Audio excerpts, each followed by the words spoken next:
Ce soir, on se retrouve pour la deuxième partie de notre lecture chuchotée de L'Alchimiste. C'est parti. Le lendemain, le jeune berger retrouva le vieil homme à midi. Il amena avec lui 6 moutons. Je suis surpris, dit-il. Mon ami m'a acheté immédiatement le troupeau. Il avait toute sa vie rêvé d'être berger, m'a-t-il dit, et donc c'était bon signe. Il en va toujours ainsi, dit le vieillard. Nous appelons cela le principe favorable. Si tu joues aux cartes pour la première fois, tu vas gagner, à coup sûr, la chance du débutant. Et pourquoi cela ? Parce que la vie veut que tu vives ta légende personnelle. Puis il se mit à examiner les 6 moutons et s'aperçut que l'un d'entre eux boitait. Le garçon lui expliqua que c'était sans importance, car c'était la bête la plus intelligente et qu'elle donnait beaucoup de laine. Où se trouve le trésor ? Demanda-t-il. Le trésor est en Égypte, près des pyramides. Il eut un sursaut. La vieille lui avait dit la même chose, mais elle ne s'était pas faite payer. Pour arriver jusqu'au trésor, il faudra que tu sois attentif aux signes. Dieu a écrit dans le monde le chemin que chacun de nous doit suivre. Il n'y a qu'à lire ce qu'il y a écrit pour toi. Avant que le jeune homme ait pu dire quelque chose, un phalène prit son envol entre le vieillard et lui. Il se souvint de son grand-père. Celui-ci lui avait dit, quand il était enfant, que les phalènes étaient signes de chance. De même que les grillons, les sauterelles vertes, les petits lézards gris et les trèfles à 4 feuilles. C'est cela, dit le vieillard, qui pouvait lire dans ses pensées. Tout à fait comme ton grand-père t'a appris. Ce sont là les signes. Puis il ouvrit le manteau qui l'enveloppait. Le jeune garçon fut impressionné par ce qu'il vit alors, et se souvint de l'éclat qu'il avait ébloui la veille. Le vieil homme portait un pectoral en or massif, tout incrusté de pierreries. C'était vraiment un roi. Il devait se déguiser de cette manière pour échapper aux brigands. Tiens, lui dit-il, en retirant une pierre blanche et une pierre noire qui étaient fixées au centre du pectoral. Elle se nomme Urim et Thummim. La noire veut dire oui, la blanche signifie non. Quand tu ne parviendras pas à repérer les signes, elles te serviront, mais pose toujours une question objective. D'une façon générale, cherche à prendre tes décisions par toi-même. Le trésor se trouve près des pyramides, et cela tu le savais déjà, mais tu as dû payer le prix de 6 moutons, parce que c'est moi qui t'ai aidé à prendre la décision. Le jeune homme enfouit les 2 pierres dans sa besace. Dorénavant, il prendrait ses décisions lui-même. N'oublie pas que tout n'est qu'une seule chose. N'oublie pas le langage des signes. Et surtout, n'oublie pas d'aller jusqu'au bout de ta légende personnelle. Auparavant, toutefois, j'aimerais te conter une petite histoire. Un certain négociant envoya son fils apprendre le secret du bonheur auprès du plus sage de tous les hommes. Le jeune garçon marcha 40 jours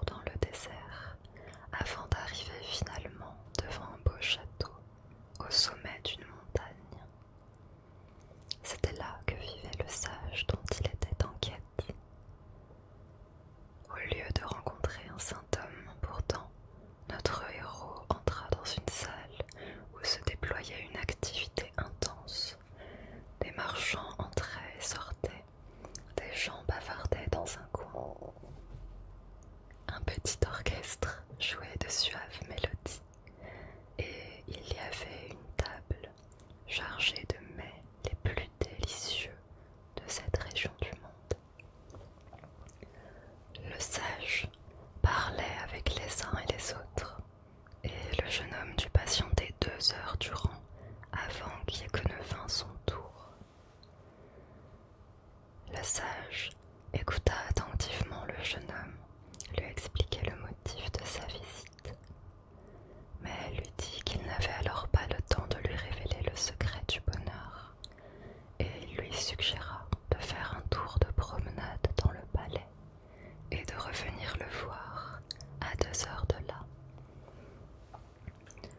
Cependant, je veux vous demander une faveur, ajouta le sage, en remettant au jeune homme une petite cuillère dans laquelle il versa 2 gouttes d'huile. Tout au long de votre promenade, tenez cette cuillère à la main, en faisant en sorte de ne pas renverser l'huile.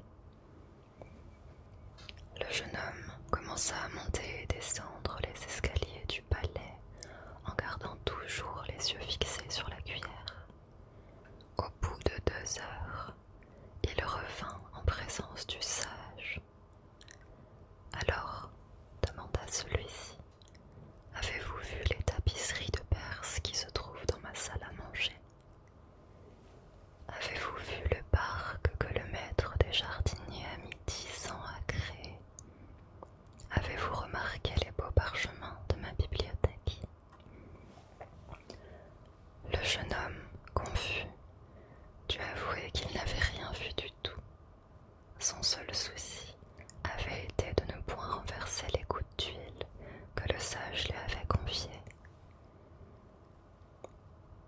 Eh bien, retourne faire connaissance des merveilles de mon univers, lui dit le sage. On ne peut se fier à un homme si l'on ne connaît pas la maison qu'il habite. Plus rassuré maintenant, le jeune homme prit la cuillère et retourna se promener dans le palais, en prêtant attention cette fois à toutes les œuvres d'art qui étaient accrochées au mur et au plafond. Il vit les jardins, les montagnes alentour, la délicatesse des fleurs, le raffinement avec lequel chacune des œuvres d'art était disposée à la place qui convenait. De retour auprès du sage, il relata de façon détaillée tout ce qu'il avait vu. « Mais où sont les 2 gouttes d'huile que je t'avais confiées ?» demanda le sage. Le jeune homme, regardant alors la cuillère, constata qu'il les avait renversées. « Eh bien, dit alors le sage des sages, c'est là le seul conseil que j'ai à te donner. Le secret du bonheur est de regarder toutes les merveilles du monde, mais sans jamais oublier les 2 gouttes d'huile dans la cuillère. » Le berger demeura sans rien dire. Il avait compris l'histoire du vieux roi. Un berger peut aimer voyager, mais jamais il n'oublie ses brebis. Le vieillard regarda le jeune homme et, de ses 2 mains ouvertes, fit sur sa tête quelques gestes étranges. Puis il rassembla ses moutons et s'enfuit. Surplombant la petite ville de Tarifa, existe une vieille forteresse jadis construite par les Maures.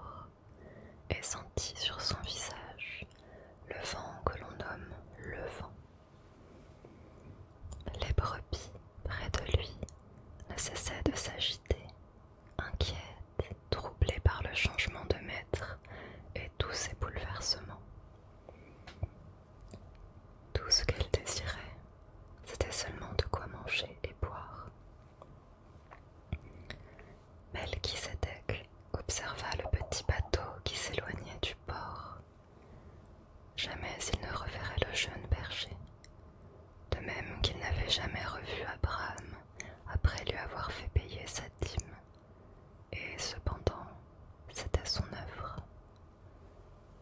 Les dieux ne doivent pas avoir de souhait, car les dieux n'ont pas de légende personnelle. Toutefois, le roi de Salem, dans son fort intérieur, fit des vœux pour le succès du jeune homme. Dommage, il aura bientôt oublié mon nom, songea-t-il. J'aurais dû le lui répéter plusieurs fois. Quand il aurait parlé de moi, il aurait pu dire que je suis Melchisédek, le roi de Salem. Puis il leva les yeux au ciel, un peu confus de ce qu'il venait de penser. Je sais, ce n'est là que vanité des vanités, comme toi-même l'as dit, Seigneur. Mais un vieux roi peut parfois avoir besoin de se sentir fier de lui. Quel étrange pays que l'Afrique, pensa le jeune homme. Il était assis dans une sorte de café, identique à d'autres cafés qu'il avait pu voir en parcourant des ruelles étroites de la ville. Des hommes fumaient une pipe géante, qu'ils se passaient de bouche en bouche.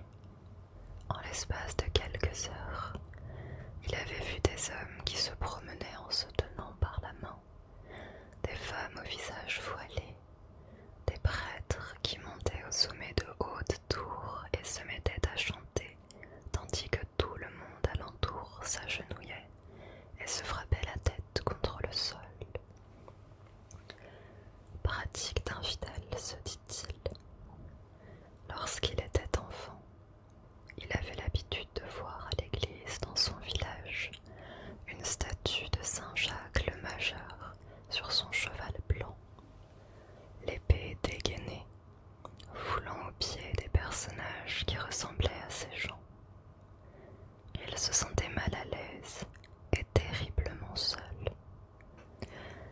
Les infidèles avaient un regard sinistre.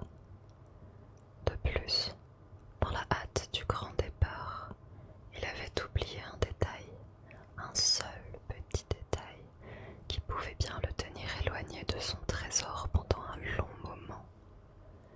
Dans ce pays, tout le monde parlait arabe. Le patron du café s'approcha et lui désigna du doigt une boisson qu'il avait vu servir à une autre table. C'était du thé, un thé amer. Il aurait préféré boire du vin. Mais ce n'était sûrement pas le moment de se soucier de ce genre de choses. Il devait plutôt ne penser qu'à son trésor et à la façon de s'en emparer. La vente de ses moutons lui avait mis en poche une somme relativement importante. Et il savait que l'argent est une chose magique. Avec de l'argent, personne n'est tout à fait seul. Dans peu de temps, l'affaire de quelques jours peut-être, il se retrouverait au pied des pyramides. Un vieil homme, avec tout cet or qui brillait sur sa poitrine, n'avait aucun besoin de raconter des mensonges pour se procurer 6 moutons. Le vieux roi lui avait parlé de signes. Pendant la traversée du détroit, il avait pensé aux signes. Oui, il savait bien de quoi il parlait. Durant tout ce temps passé dans les campagnes de l'Andalousie, il s'était accoutumé à lire sur la terre et dans les cieux les indications relatives au chemin qu'il devait suivre. Il avait appris que tel oiseau révélait la présence d'un serpent à proximité, que tel arbuste permettait de savoir qu'il y avait de l'eau à quelques kilomètres de là. Les moutons lui avaient enseigné ces choses. Si Dieu guide si bien les brebis, il guidera aussi bien un homme, se dit-il, et il se sentit rassuré. Le thé lui parut déjà moins amer. « Qui es-tu »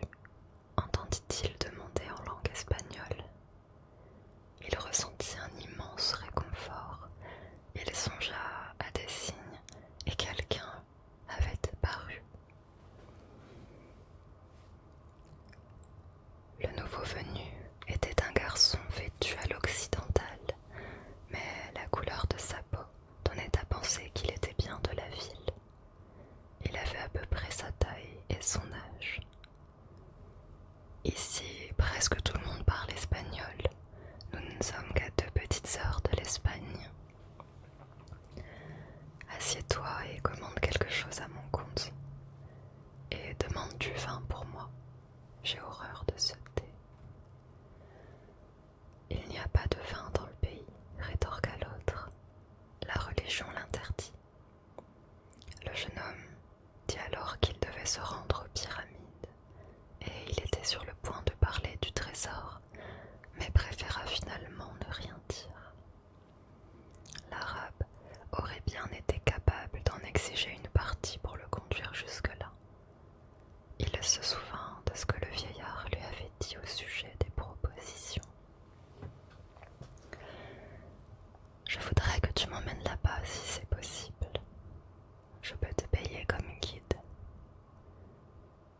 Tu as une idée de la façon d'aller jusque là-bas ?» Il remarqua alors que le patron du café se trouvait à proximité, en train d'écouter attentivement la conversation.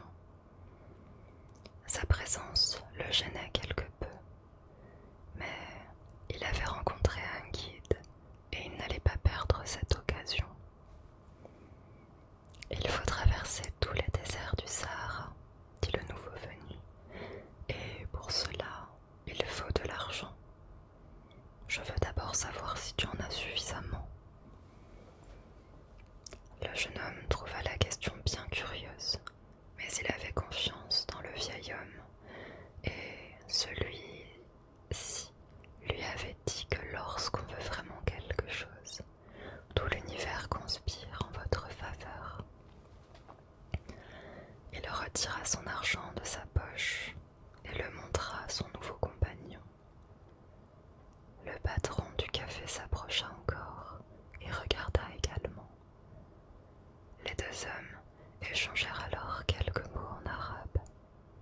Le patron semblait être en colère. « Allons-nous-en, dit le jeune homme. Il ne veut pas que nous restions ici. » Le jeune homme se sentit plus tranquille. Il se leva pour payer ce qu'il devait, mais le patron le prit par le bras et se mit à débiter un long discours sans pause. Le jeune homme était fort, mais il se trouvait en pays étranger. Ce fut son nouvel ami qui poussa le patron de côté et l'emmena, lui, à l'extérieur. « Il en voulait à ton argent, dit-il. Tanger, ce n'est pas comme le reste de l'Afrique. Ici, nous sommes dans un port, et tous les ports sont des repères de voleurs. » Il pouvait donc se fier à son nouvel ami, qui lui était venu en aide alors qu'il se trouvait dans une situation critique. Il tira l'argent de sa poche et le compta. « Nous pouvons arriver demain au pied des pyramides, » dit l'autre, en prenant l'argent, « mais il faut que j'achète 2 chameaux. » Ils s'enfurent ensemble par les rues étroites de Tanger. Dans tous les coins et recoins, il y avait des étalages de marchandises à vendre. Ils arrivèrent finalement au milieu d'une place où se tenait le marché. Des milliers de personnes étaient là qui discutaient, vendaient, achetaient, des produits maraîchers voisinaient avec des poignards, des tapis, des pipes et toutes sortes de choses. Le jeune homme ne quitta pas des yeux son nouvel ami. Il n'oubliait pas que celui-ci avait maintenant tout son argent entre les mains. Il songea bien à le lui redemander, mais il se dit que ce serait manquer de délicatesse. Il ne connaissait pas les usages de ces terres étranges dont il voulait maintenant le sol. Il suffit de le surveiller, pensa-t-il. Il était plus fort que l'autre. Tout à coup, au milieu de cet énorme fouillis, voilà que ses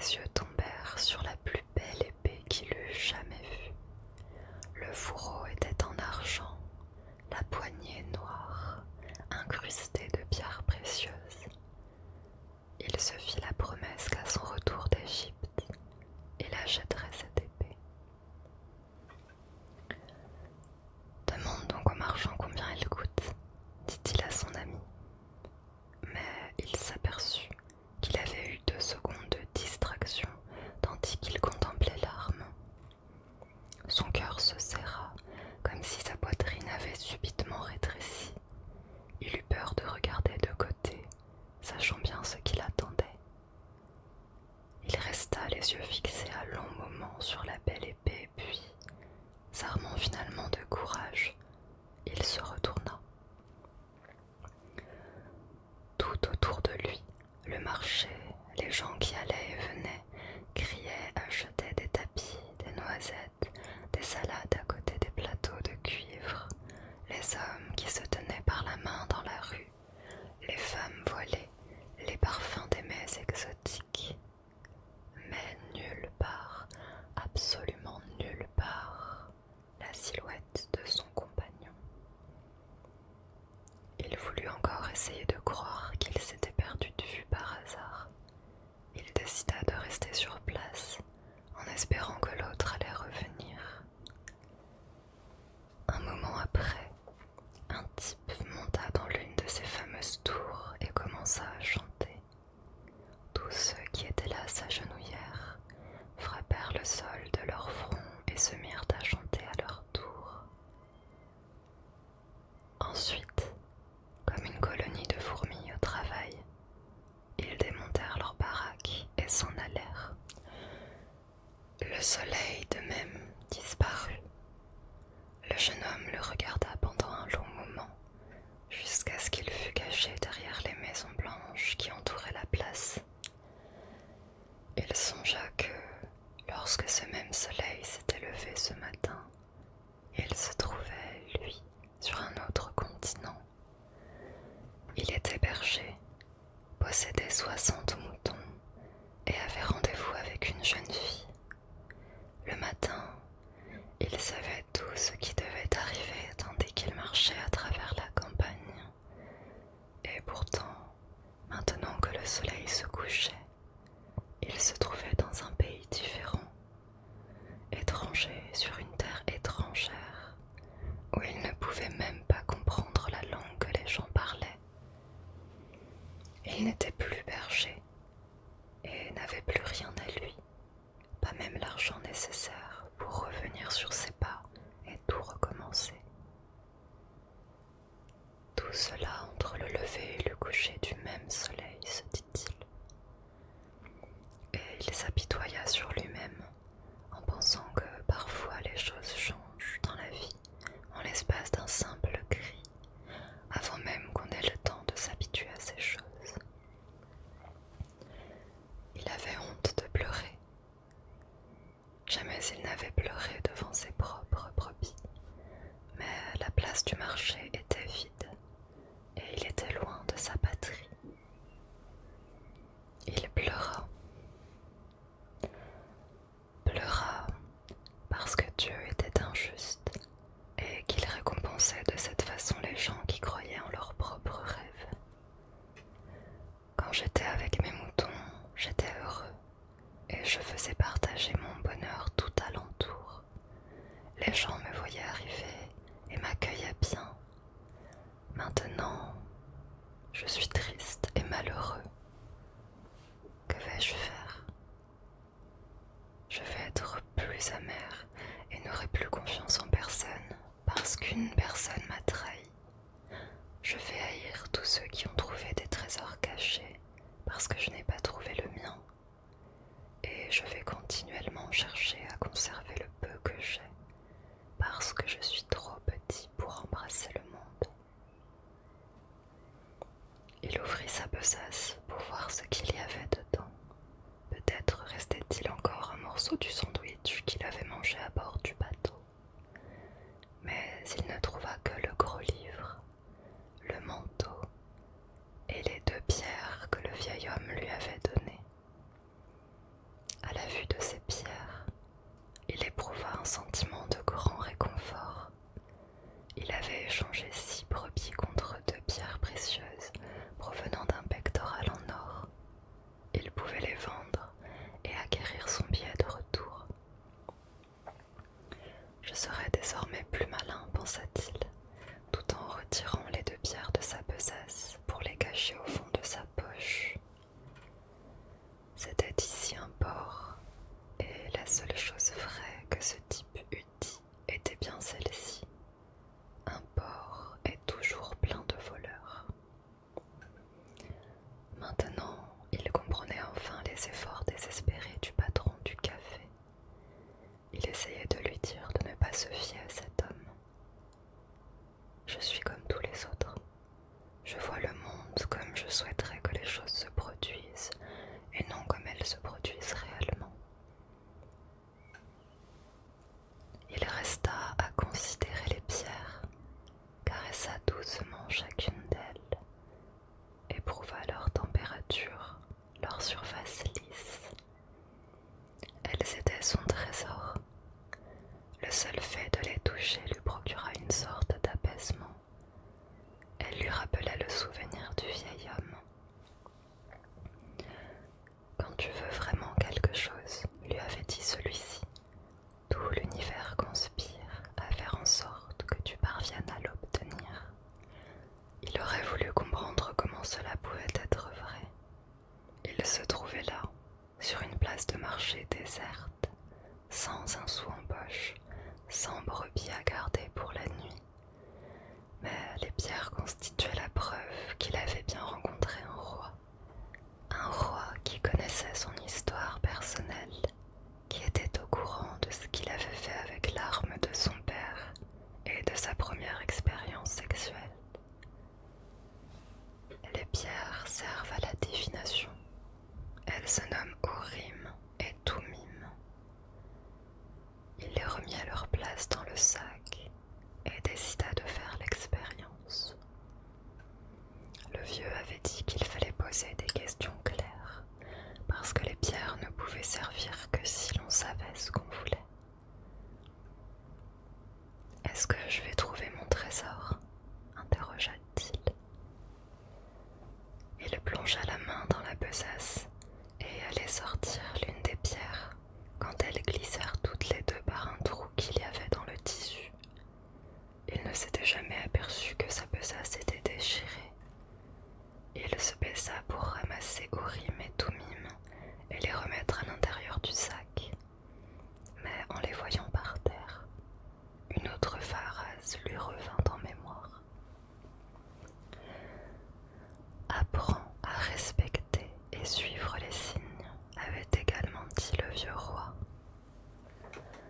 Un signe. Le jeune homme se mit à rire tout seul, puis il ramassa les 2 pierres et les remit dans sa besace. Il n'avait pas l'intention de la recoudre. Les pierres pourraient s'échapper par ce trou quand elles voudraient. Il avait compris qu'il y avait certaines choses qu'on ne doit pas demander pour ne pas échapper à son propre destin. J'ai promis de prendre mes propres décisions, dit-il en lui-même. Mais les pierres avaient dit que le vieillard était toujours à ses côtés, et cette réponse lui redonna confiance. Il considéra de nouveau le marché désert et ne ressentit plus le désespoir qu'il avait éprouvé auparavant. Ce n'était plus un monde étranger, c'était un nouveau monde.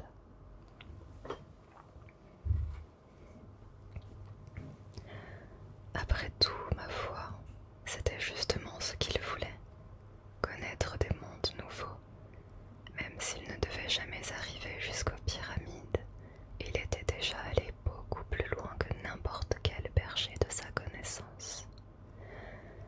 Ah, s'il savait qu'à moins de 2 heures de bateau, il existait tant de choses différentes. Le monde nouveau apparaissait devant ses yeux sous la forme d'un marché désert. Mais il avait déjà vu cette place pleine de vie, et il ne l'oublierait jamais. Il se souvenait